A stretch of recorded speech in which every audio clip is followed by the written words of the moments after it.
After driving 4 hours, I gotta say it was well worth it. If you like this, guys, please hit that like button, subscribe, and there'll be more adventures to come. This is actually such a beautiful marina or ramp. I'm not even gonna mention it, but you can figure it out if you want to, that's for sure.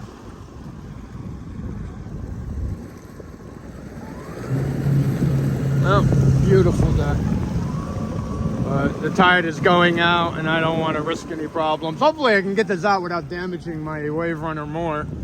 I put a nasty gouge. You think can you tell it bugs me? It definitely does. But it is what it is, as they say. A ship is safe in the harbor, as they say, but that's not what it's built for.